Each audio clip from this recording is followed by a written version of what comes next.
Hello friends, आज हम NCERT class 12th math exercise 3.1 का क्वेश्चन नंबर 6 का थर्ड पार्ट सोल्व करेंगे। हमारा थर्ड पार्ट से है find the value of X Y Z, कि एक्स वाई और जेड का मान ज्ञात कीजिए। X plus Y plus Z is equal to 9 and x plus Z is equal to 5, y plus Z is equal to 7। ठीक है, अब देखो इसमें हमारी के तीन इक्वेशन दी हुई है। अगर हम क्या फर्स्ट वाले के साथ कंपेयरिंग कर लेते हैं तो जो x plus Y plus Z है ये हमारी किसके इक्वल है? 9 के इक्वल है, क्योंकि जब हमारी के दो मैट्रिक्स इक्वल होती है, दो मैट्रिक्स इक्वल है तो उनका कोरोस्पोंडिंग एलिमेंट्स इक्वल होगा।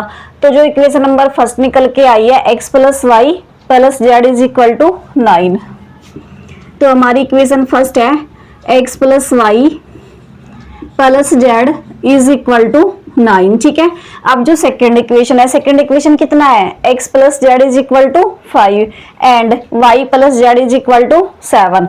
तो इक्वेशन नंबर सेकेंड आ गई x plus Z is equal to 5। ठीक है, अब equation number third y plus Z is equal to 7, y plus Z is equal to 7। अब देखो आपके पास तीन इक्वेशन है और तीन ही वेरिएबल है। हम क्या करेंगे?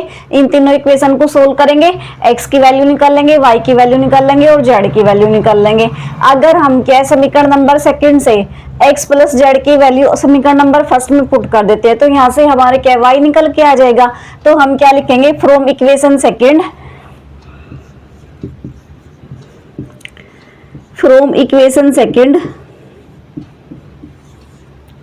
x plus Z is equal to 5, x plus Z is equal to 5 और कौन सी इक्वेशन में पुट कर रहे हैं? इक्वेशन नंबर फर्स्ट में, पुट इन फर्स्ट। अब जो हमारी इक्वेशन नंबर फर्स्ट है, इक्वेशन नंबर फर्स्ट में हमारा जहां भी x प्लस जेड होगा, x प्लस जेड की जगह हम 5 रखेंगे और y कैलकुलेट कर लेंगे। तो x प्लस जेड इन दोनों की जगह हमने रखा x plus Z plus y is equal to 9। ठीक है, तो x plus Z is equal to 5, तो x प्लस जेड की जगह हमने 5 पुट करा, 5 प्लस के y इज इक्वल टू 9। यहाँ से y की वैल्यू निकाल लेंगे तो y इज इक्वल टू 9, ये प्लस का 5 है, इक्वल के दूसरी साइड के तो -5 होगा, तो y इज इक्वल टू कितना आ गया?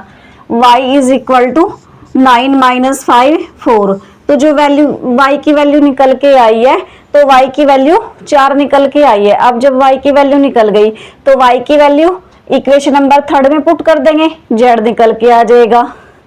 This value put in third. अब जब हमने y की जगह 4 रखा तो 4 plus Z is equal to 7, तो यहाँ से z is equal to 7 plus का 4 है, बराबर के दूसरी साइड गया तो -4 होगा, z इज इक्वल टू 3। तो जो z की वैल्यू निकल के आई है, z इज इक्वल टू हमारा कितना निकल के आएगा? 3 निकल के आ गया। अब देखो y भी निकल गया और z भी निकल गया, हमें क्या निकालना है? x की निकालना है। तो हम क्या करेंगे? y की वैल्यू और z की वैल्यू इक्वेशन नंबर फर्स्ट में पुट कर देंगे तो हमारा x निकल के आ जाएगा। तो x प्लस y की जगह रखा हमने 4 प्लस z की जगह रखा 3 और इज इक्वल टू 9।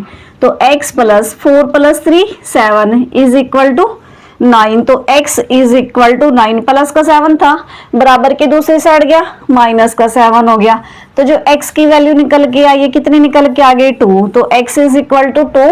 तो जो हमारा आंसर आया x is equal to 2, y is equal to 4 और z इज इक्वल टू 3। ठीक है, तो x की वैल्यू आ गई 3, y की वैल्यू आ गई 4 और z की वैल्यू आ गई 3।